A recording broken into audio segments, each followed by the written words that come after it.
Story. Let's talk about story. In the case of the memoir, you had a story that you needed to tell, and I am presuming, although we haven't discussed it, the same holds for your second. What drove the novel? Where did that story come from? Was that a story that really wanted to be told, or I don't know how else you get into writing novels, but usually I'm going to give the most concise response I can possibly give to this question. I swear I will not ramble. First memoir. Okay, and then the second memoir, I said to myself, my God, if I die next week, and my now 2 sons grow up and read, they're going to think all I cared about was writing about how sad I was the year that I lived in Indiana, right? And I said to myself, you have to have something else to write about. So I started writing about, oh my gosh, I moved to California and I fell in love, and quickly that book started to get very heartsick, but hopeful. And writing that book, I started to think, well, here's the question for this book. If I honor the first marriage, I feel like I'm betraying the second marriage. But if I honor the second marriage, I feel like I'm betraying the first one. Mm-hmm. And I'm always bouncing back and forth between these two things. And the title of the book is Should I Still Wish? Mm-hmm. And it comes from a section in the middle of the book where I'm imagining a conversation with Katie, and I'm asking her the question that seems to me the most ugly, taboo question I could think to ask about somebody who gets remarried and has a family, which is everything that's happened. Like, shouldn't I still wish that you hadn't died? Like, shouldn't I still wish that you hadn't died? And it just got perfectly for me to this idea of like, think about one thing, Katie did not die so that I could be happily married and have children, nor did I get happily married and have children just because Katie died. The two cannot be causally related. I hate it when people end their memoirs with these false, tacked on happy endings. The transformation that happens in a memoir is internal. I had a self, then I had an identity. I lost the identity. Who is the continuing self? Who is the self that continues through all of these identities? The Peace Corps poet, the guy married to Katie, and my gosh, we're going to go out into the world and do great things, right? Who is the self that continues through those things? And it was the same thing with the second book. Who is the self that continues through this new identity? There has to be coherence. There has to be continuity. The novel came from an experience I had. It was born of an experience I had where a friend carried a baby to term, and then the baby died during the delivery. And I thought, hey, I'm the grief guy. I can help this person. And I swear to God, I was the most useless friend. I felt like this person has lost a child. You lost a wife. This person was planning and I just thought, what a fool to think I have some grand wisdom to offer about this person's situation. I mean, we're friends and everything, but I just thought, how stupid that I think I'm this authority. It's ridiculous. And I thought about that person that I was, and I thought, well, I don't want to write this in memoir because I don't want to bring my friend's profound loss into a book. But I thought, my gosh, what if I imagine this? What if I imagine who I think I look like to them? And so the idea of the novel was, when we have the best of intentions and we just end up making things worse, who are we then? And what are we really doing? And so what happens in the novel is a couple loses a son around the age of 7 under very tragic but everyday circumstances. The wife deals with it one way. The husband deals with it in a very different way. And there's this kind of interloper, ne'er-do-well, giants wearing, baby carriage pushing guy who keeps trying to be helpful and basically just makes things, if not worse, not easier, And that was the germination of that. So I wanted to write about me, but I thought fiction works better because I can imagine things, that aren't quite as true as what my experience was. Which brings us to the perfect question that I want to ask, which is so where in memoir, how tightly how close did you feel you had to keep to what actually happened all the time? Is like every word true? Is, you know, are there, I mean, in the shaping of an arc of a memoir, does something get left out that might be less than true? And then conversely, when you come into fiction, um, how how much how how much more loosely were you able to write? Like, did you experience that as a huge freedom, or in reality, did you find like you were tied back to certain things, that certain realities that you wanted to reflect? I think the guiding ethos for a memoir has to be honesty. It can't be truth. I mean, truth is just like, truth is great, you know, but truth is entirely subjective. So I think that the way forward with a memoir is to means test yourself and say, I'm writing this now. Am I really being honest? Am I being honest about what happened?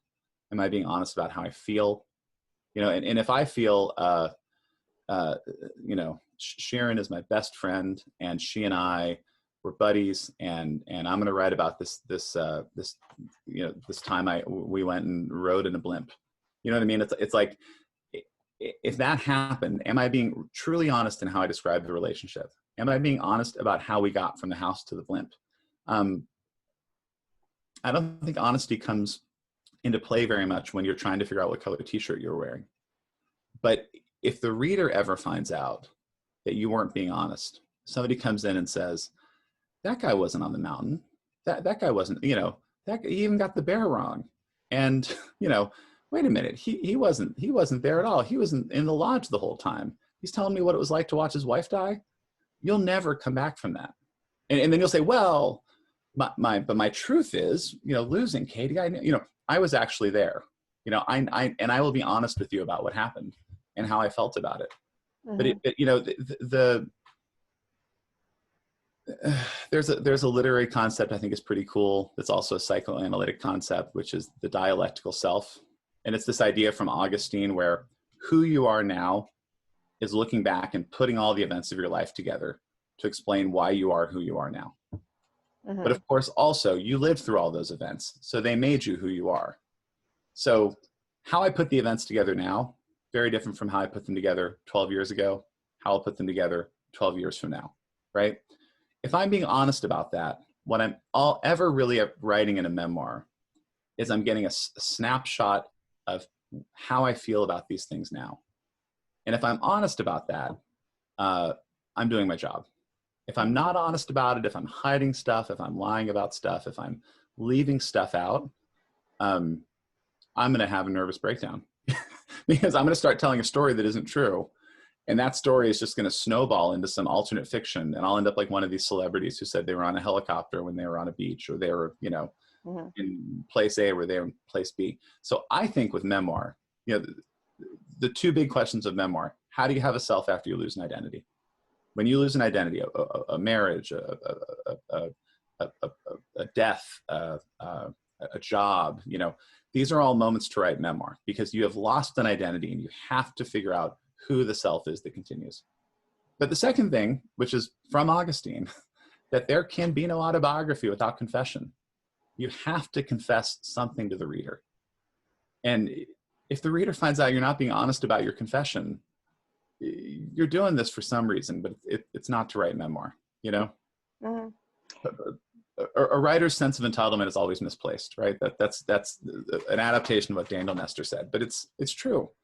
We think we deserve these things as writers, and then we never get them. There's no thing they give you that says you're a writer now. You don't get a certificate from the National Academy. No one ever feels like they're getting enough attention or due or recognition or support or validation. And it's a fool's errand to chase those things. But what you have total control over is how honest you're being. And I think that's the guiding ethos for memoir. And what is your guiding ethos for fiction? For fiction, I think it's can you use all of your imaginative powers to do that same work without any accountability to honesty?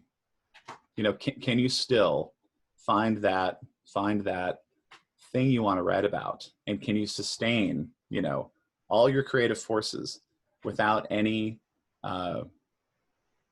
you know, obligation to be means checked or fact checked? And I think it's very hard to do, because you know, it's like trying to write a sonnet without using 14 lines in a rhyme scheme. Um, there are, you know, it's on some level you're just stuck inventing, and you're doing it through a mix of formal craft, but ultimately ethos, and you're trying to get that out on the page. And that's, you know, I'm much more comfortable with memoir, but I felt, you know, I wanted to write this novel. Mm-hmm. This novel was the only way I could think about, you know, the things I wanted to put together the way I wanted to put them together, to think about what I wanted to think about. Well, I'm going to get in trouble from everybody because I'm taking up so much time, not giving them enough time for Q&A. Very quickly, one last. We're all checking their email. They've lost interest in my ramblings 20 minutes ago. I tell you, they have not. But okay, very, very quickly. So where is that novel now? Is it out there? Are we? I'm gonna share my screen. It's on my desktop. No. It is out there. Yeah, it's with a publisher who I'm hoping is going to say yes, but they probably won't, because they never do when you want them to. So then it'll have to just keep going out again. But I'm trying to get it published. Yeah, it's done, and I'm on to writing other things. So I don't know if you feel this way, Sharon, but it's like all of your work ends up in the world 2 years after you really cared about it, if you're lucky, right? Like under the best of circumstances, if you're lucky to get something out there, it finally appears in the world.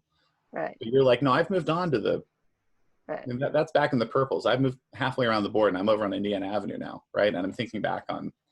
Mm-hmm. It's just, you know. Right. Unless you're like Joyce Carol Oates, maybe you can just turn it out right away and publish it. But I don't have that privilege, so I have to wait. With children's books also, I was telling people, because they're always so amazed, because you often wait for the illustrator. It can take you 9 years from when you sign the contract and give them your manuscript, and when the book actually comes out. So you're right. You just, you know, you've done that now, and now you have to go and do the next book. But let's welcome everybody back. Ooh, can I say one more thing before we do? Yes. Just one last thought, because I think this is really helpful. It's always been helpful for my own writing. John Updike, who we can have our opinions about him, he's not aging well in our popular imagination, and some of his writing is just outright racist. But John Updike, when he was writing, would finish a book and then go sell it to a publisher. He wrote nothing on contract and nothing on spec, which is to say, I think a great way to write a book is finish it and have your own imperfect, insecure confidence in it before you take it out anywhere. Because if you take a half-finished book somewhere, you're going to get 15,000 opinions about why it's not working and how it should end and where it should go. And my strong suggestion is, you know, get feedback, develop it, whatever, but you have to believe, despite everyone telling you your book is useless and there's nothing happening here and it's this and it's that and it's the other thing, you have to have some weird amount of confidence, you know, fear and arrogance, you know, as they say in Bull Durham. You have to have fear and you have to have arrogance in equal measure, because it's ultimately an act of ego to believe that what you have to say is needs to be read by anyone. So I strongly believe, like, finish the book before you decide to get the agent or the publisher, because they will give you such useless advice if you don't know what the thing is.